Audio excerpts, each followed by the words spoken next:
Donne la parole. Bonjour à toutes et à toutes, bienvenue sur Artup, les artistes sont sympas. Alors aujourd'hui, j'ai le plaisir de recevoir la ravissante et talentueuse Lara Aubert. Bonjour Bonjour Daniel. Lara. Alors merci d'être avec nous aujourd'hui. Tu es une comédienne, musicienne, actrice également. Et tu as notamment écrit et interprété le spectacle Mentor qui se joue actuellement du côté de la place de Clichy, c'est-à-dire au théâtre, Héberto, au studio Héberto. au studio Huberto. Oui, Voilà. exactement. Boulevard des Batignolles. Voilà, boulevard de Batignolles, du côté des Épinettes, dans le 17e. Tout à fait. Première question, peux-tu nous présenter en quelques mots, toi, Lara Aubert, comment tu commences dans le spectacle? Alors, moi, je viens d'une famille de musiciens. Donc, j'ai été baignée dans l'artistique dès tout bébé. Forcément, j'ai commencé par la musique. Alors, j'ai choisi la contrebasse de façon un peu, on va dire, surprenante parce que c'est pas un instrument très commun. Mais en fait, je l'ai découverte à un spectacle et cet instrument m'a complètement subjuguée par son son, par ses graves, par sa forme, ouais, je l'ai trouvé vraiment majestueux. Donc à 8 ans, je crois, ou 7 ans, j'ai demandé à mes parents si je pouvais commencer la contrebasse.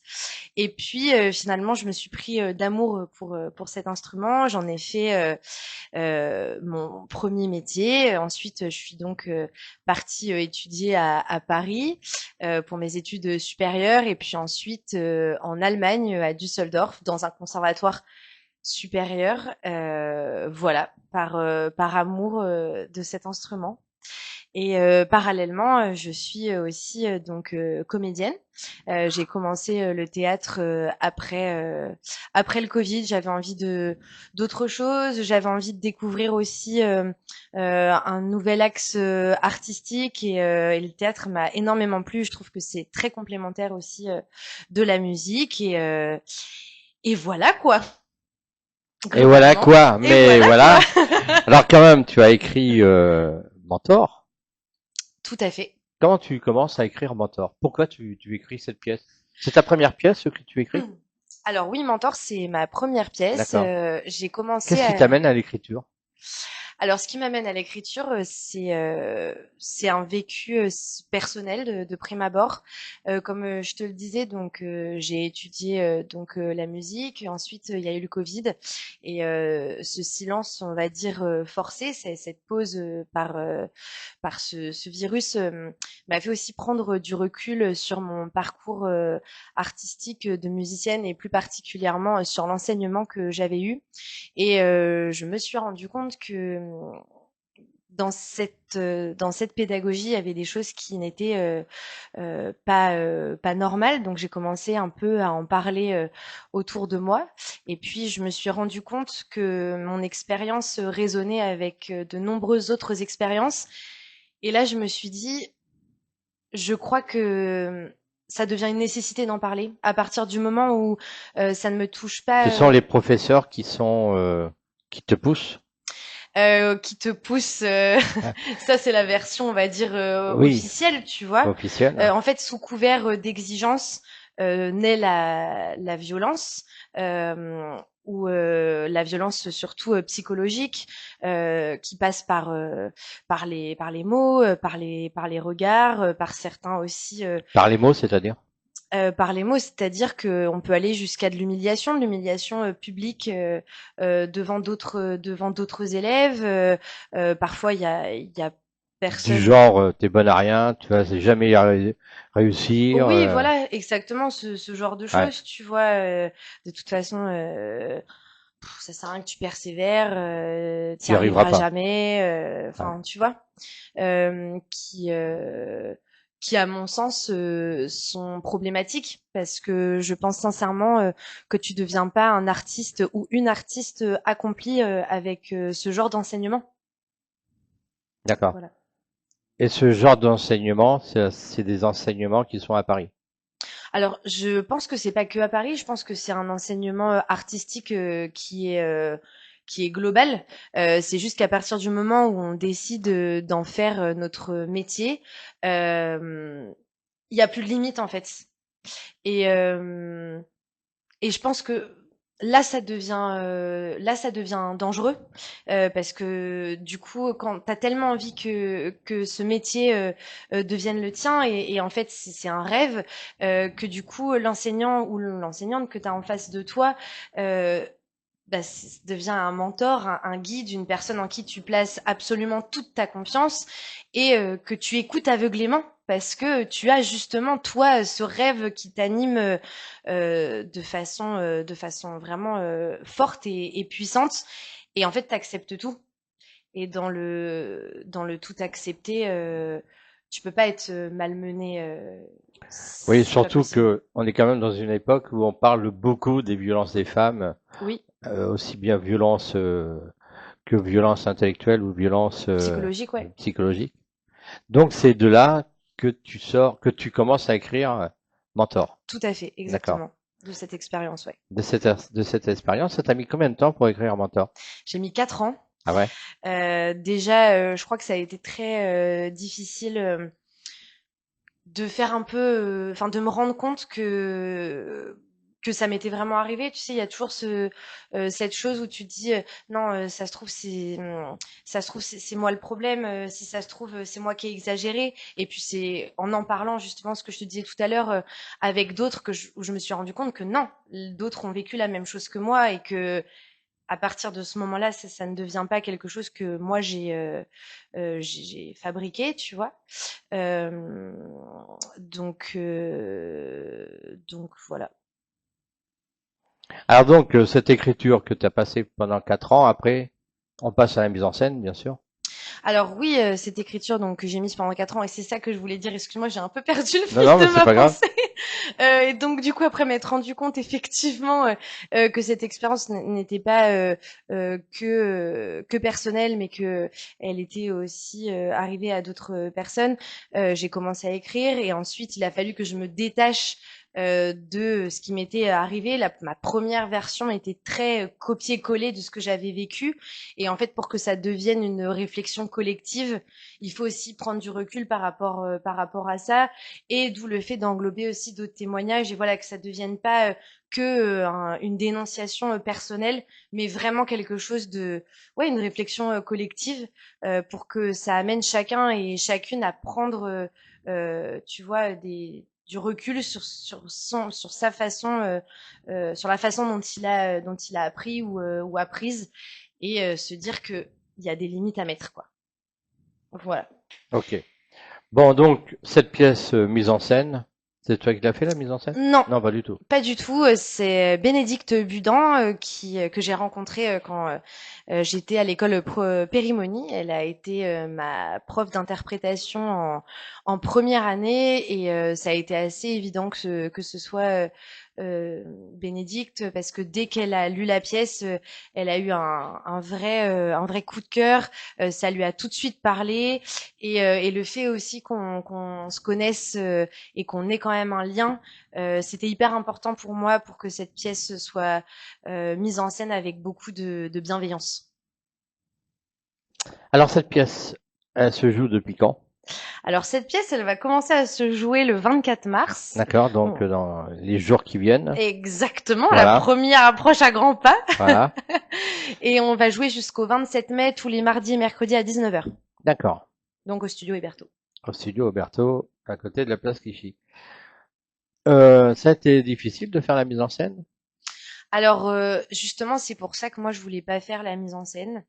Parce que bien sûr que écrire cette pièce, ça a pas été évident parce que ça a remué aussi beaucoup de choses. Et c'est pour ça que je voulais pas prendre la responsabilité de cette mise en scène. J'avais vraiment envie que ce soit quelqu'un qui avait vraiment ma confiance, mais qui en fasse un véritable objet artistique. Et que moi je me décharge de ça. Déjà je joue dedans et c'est déjà pas mal. Et donc, tu joues avec qui? Quels sont les partenaires Mes partenaires de scène. de scène? Alors, je joue avec Alexis Dessau, qui joue le rôle du mentor. Et la pièce, donc, comme tu le disais, s'appelle Mentor. Il y a également Sandrine Lebert, qui joue la mère de Lola. Lola étant le personnage que moi j'interprète, qui est donc l'élève. C'est on suit son parcours en fait d'enseignement. Le personnage de la mère de Lola qui s'appelle Anna représente vraiment tout l'entourage proche et dans ces situations d'emprise, parce que là c'est vraiment une relation d'emprise entre un professeur et son élève, comment l'entourage autour réagit, quelles sont les cartes un peu qu'ils ont en main ou pas. Et ensuite, il y a Nicolas Biomauduit qui joue un psychologue et c'est lui qui va vraiment retracer toute cette expérience et qui va aider Lola à se rendre compte qu'elle est dans une relation qu'on peut qualifier de dysfonctionnelle et comment en sortir. Alors, bon, tu étais au conservatoire, tu nous l'as dit tout à l'heure. Comment la musique a-t-elle influencé ton parcours artistique? Alors, comme je te le disais, forcément, je viens d'une famille de musiciens, donc ça a été vraiment mon premier pas. Papa, maman étaient dans la musique? Ouais, papa, maman étaient dans la D'accord. musique. Mon père a été un des membres fondateurs du groupe des Dessaxés, D'accord. Ah oui. un groupe du coup d'humour musical qui a beaucoup tourné et qui tourne encore. Et ma mère était pianiste, donc forcément la musique dans mon parcours artistique était un peu un passage obligé pour me construire en tant qu'artiste. À quel moment as-tu compris que tu voulais consacrer ta vie au théâtre et à la musique? J'ai longtemps pas du tout voulu faire d'artistique. Euh, et c'est vrai que je crois que c'est vraiment quand j'ai commencé le théâtre où je me suis dit, mais en fait, je me vois pas faire autre chose.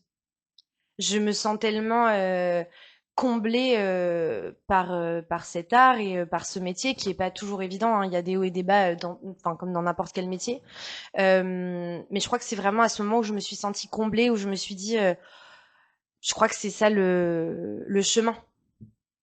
Voilà.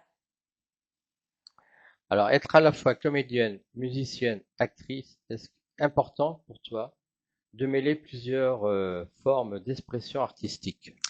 Oui. Oui. Je pense que tous les arts sont extrêmement complémentaires et pour le coup, ce qu'on dit avec des mots, la musique ne raconte pas la même chose.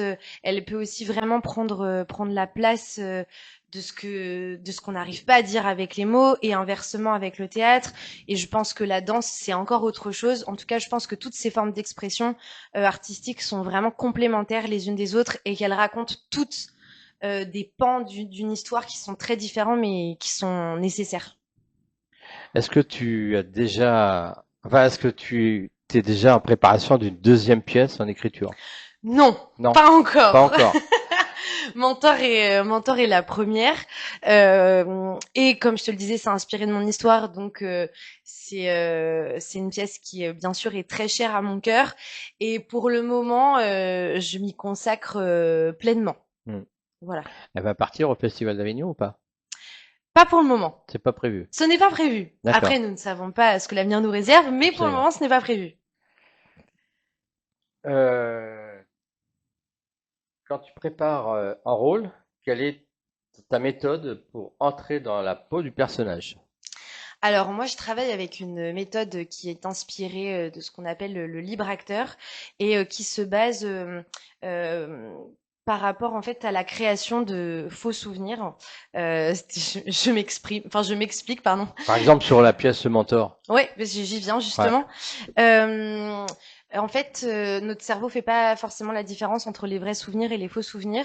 Et du coup, pour vraiment rentrer dans la peau d'un personnage, moi, je vais me créer donc tout un monde, ce que j'appelle les faux souvenirs. Donc, toute une habitude, toutes les habitudes du personnage, la routine du personnage, les lieux dans lesquels ce personnage va, dans lesquels il habite, pour justement petit à petit que ce personnage prenne forme et vie. mais sans m'inspirer de ma vie perso à moi. Que ce soit vraiment deux choses distinctes, parce que je pense qu'on peut très vite se faire bobo quand on puise trop dans ce qui nous est arrivé. Et en tant que comédien ou comédienne, tu peux aussi aller puiser un peu dans tes traumas pour arriver à des émotions très fortes. Et je pense que, de mon point de vue en tout cas, c'est pas du tout bénéfique sur du long terme.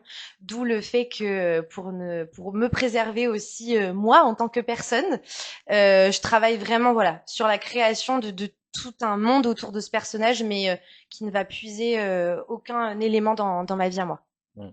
Justement, quand tu as écrit cette pièce, est-ce que tu as puisé sur des idées de d'autres personnes qui étaient avec toi dans des cours? Alors oui, d'une certaine manière, c'est Ouais. vraiment inspiré quand même de mon parcours, mais ce que j'ai puisé, c'est des expériences similaires, par exemple des moments, des expressions que j'ai pu entendre de différentes personnes, tu vois, sur leur retour d'expérience, et où aussi je me suis dit, là, si c'est arrivé pas qu'à moi, mais qu'on a été plusieurs à vivre ce moment ou à entendre cette expression, c'est que c'est une nécessité du coup d'en parler et de s'en servir pour ouvrir une parole et quoi de mieux pour que le Alors tu théâtre. sais que c'est la première fois que j'entends parler de ça, Ouais, et on n'entend pas parler sur les médias. pas du tout. Absolument pas. C'est un sujet qui est encore extrêmement tabou alors qu'il y a énormément de victimes. Et là, moi, je parle de l'enseignement artistique, mais bien sûr, ça s'applique à toute autre forme d'enseignement. Je pense qu'il y a beaucoup, il y a une peur aussi de faire, comment dire, de faire des professeurs des bourreaux. C'est pas du tout ce que je dénonce. Moi, je dénonce juste qu'il y a certains enseignants qui, avec ce pouvoir de transmission, s'en servent pour en faire autre chose et pour le tordre. Et donc, que là, ça devient problématique, mais on en parle encore très peu aussi parce que quand ça nous arrive, on a souvent peur de pas être cru, on a souvent honte. Et puis, ce que je te disais tout à l'heure, quand moi j'ai mis du temps aussi à écrire Mentor, on se demande si c'est pas nous qui avons un peu, tu vois, exagéré ou rêvé ce qui s'est passé. Et justement, d'où mon envie d'ouvrir la parole euh, pour que justement ces témoignages sortent et que les victimes soient entendues et que les choses changent, j'espère, un peu. Ben ouais. Est-ce que ça peut aller jusqu'à la plainte? Alors oui, sachant que moi je parle surtout de harcèlement, le harcèlement étant compliqué juridiquement parlant à prouver. Mais oui, bien sûr que ça peut aller jusqu'à la plainte. Moi, j'ai personnellement, j'ai pas porté plainte parce que j'avais pas assez de preuves matérielles. Mais bien sûr, ça peut, enfin, le harcèlement de toute façon est un délit. Absolument. Donc tu t'es plutôt libéré en écrivant cette pièce. Tout à Ah. fait. Cette pièce, ça m'a permis de reprendre la parole. Ouais, c'est ça, de reprendre la parole. Et quand tu fais les autres médias, on t'en parle souvent de ça? De, du, De ce qui s'est passé avec tes professeurs? oui, bien sûr. Ouais. On me demande souvent ce qui s'est passé, de quoi exactement la pièce traite. T'es pas le premier qui me dit qu'on en entend très peu parler. Et oui, ça revient souvent. Mm. Le fait qu'on en entend peu parler, ça revient quand même très souvent, ouais. Ouais, ouais. Qu'espères-tu que le public ressente ou retienne sortant de cette pièce? J'espère que le public va sortir en ayant des questions, euh, en se demandant effectivement quelles sont les limites à mettre en place dans ce genre de relation et à quel moment c'est en train de dépasser les limites pour réussir à dire stop. Et je pense que si Mentor arrive modestement à, à éveiller un peu les consciences, pardon, euh, ce sera déjà beaucoup. Ouais. À partir du 24 À mars. partir du 24 mars et À partir jusqu'au duquel 27 mai. Ouais. jusqu'au 27 mai. Ah oui, 2 mois. Ouais, Ah exactement. oui, bien, 2 mois. C'est dur de trouver une en théâtre qui te laisse comme ça faire une pièce sur sur 2 mois. Alors, Déjà, quand on fait une pièce comme la tienne que tu as écrite, ouais. euh, comment on fait pour démarcher? C'est compliqué? Alors oui, Ouais. c'est compliqué. En général, on contacte directement les programmateurs de théâtre. On envoie le texte et la première étape, c'est souvent d'avoir une lecture. Donc juste, tu vois, là d'être autour d'une table et de lire le texte pour que le programmateur du théâtre voit un petit peu ce que ça pourrait donner en tout cas quand ce sera joué. Rien que le fait d'obtenir une lecture, c'est pas évident. Puis là en plus c'est un sujet assez engagé, donc c'est pas forcément toujours évident de trouver un théâtre qui se dit allez je tends la main à ce projet et je lui donne une voix quoi. Hmm. Mais on a beaucoup de chance que le studio Héberto nous programme et que Jean-Pierre Anet, qui est le programmateur, ait beaucoup aimé le texte qui lui semblait nécessaire. D'accord. Quels sont les rôles ou les projets qui ont le plus marqué jusqu'à présent? Alors, c'est une très bonne question. Un projet qui m'a beaucoup marqué, qui me marque encore, c'est une pièce qui s'appelle Coup de foudre. C'est du théâtre de témoignage. On parle des amours adolescents. Je suis comédienne et musicienne dans ce projet et je trouve ça très beau. Toutes ces formes de témoignage sur toute cette vision de l'amour encore très jeune, tous les sujets toutes les questions aussi que ces jeunes gens peuvent se poser. Je trouve ça très beau de leur donner voix, de leur donner des voix, parce que ça me semble aussi nécessaire et c'est un projet que j'aime particulièrement. Il est mis en scène par Pauline Dragon et je suis très fière d'en faire partie. C'est une pièce qui se joue. Alors pour le moment, on joue pas encore D'accord. à Paris, Ok. mais bientôt peut-être. Ok. Ça se joue où? En province? On a fait plusieurs résidences de création et le spectacle va bientôt voir le jour, mais on est encore en processus de création. Tu as été comédienne que sur du théâtre? Tu as déjà fait du cinéma, de la Non, télévision? j'ai fait que Non. du Que du théâtre. théâtre. Ouais. C'est une bonne école, le théâtre. C'est Bon, on a une le bonne public école. avec nous, Oui, hein. On est sur scène et là, on n'a pas le droit à l'erreur. exactement. Moi, ce que j'aime beaucoup dans ce rapport direct au public, c'est le fait que chaque soir, l'énergie va être différente, que chaque soir, du coup, tu vas partager quelque chose d'unique en fait avec le public qui sera dans la salle. Et je trouve ça extrêmement enrichissant artistiquement, mais aussi personnellement. Quel conseil donnerais-tu pour les jeunes qui veulent suivre, qui veulent faire comme toi du théâtre? Je pense qu'il faut se lancer. Qu'il faut aller au bout de son rêve et de son envie. Après, c'est toujours très délicat, bien sûr, de donner des conseils, mais, euh, mais oui, je pense qu'il faut se lancer et écouter, écouter ses envies et ses rêves en bien sûr toujours s'écouter aussi intimement et se dire que si on sent qu'avec un enseignant il y a quelque chose qui peut-être déborde, se dire que effectivement il y a peut-être quelque chose qui existe vraiment et qui n'est pédagogiquement pas recevable. Qu'est-ce que ça serait ton rêve? Bon, là, ça va être le 24 mars au théâtre, Ouais. mais après? Après, je crois que j'aimerais vraiment que cette pièce continue à voir le jour après le studio Héberto.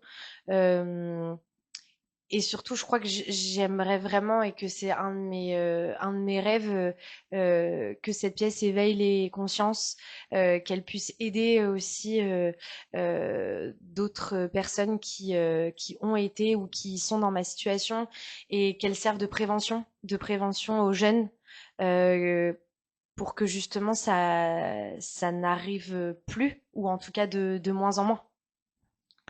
Le casting a été dur pour recruter les acteurs, et, enfin les comédiens et les comédiennes qui jouent sur Mentor. Tu veux dire dur dans quel sens? Comment s'est passé le casting? Écoute, bien. Bien? Ouais. Je crois que pour chacun de mes partenaires, enfin du coup, on a fait passer ensemble les auditions avec Bénédicte, donc la metteur en scène. Et je crois que pour chacun des trois, on a eu une évidence assez flagrante. Et on regrette toutes les deux pas du tout notre choix parce que cette équipe est incroyable et on a beaucoup de chance que Donc ce du coup, il y projet, a combien de voilà. personnes sur scène? On est quatre. Vous êtes 4. Ouais. D'accord. Et tu travailles toujours avec les mêmes? Tu as déjà travaillé avec les personnes sur d'autres pièces de théâtre? Non, on Ah se non, c'est la connaissait pas première de fois base. que... On Ouais. s'est rencontrés vraiment par rapport aux auditions et c'est pour ça que je dis qu'on a beaucoup de chance, c'est que ils sont tous et toutes super, quoi. Donc c'est un véritable plaisir, un véritable bonheur de travailler avec eux. Donc c'est trop bien. Répétition, ça a été combien de temps de De, temps de répétition? de temps de répétition, on a eu à peu près un mois, il me semble. Mhm.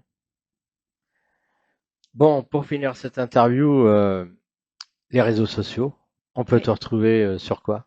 On peut me retrouver sur Instagram. Donc mon nom sur Instagram c'est Lara-Hobbs AUBZ.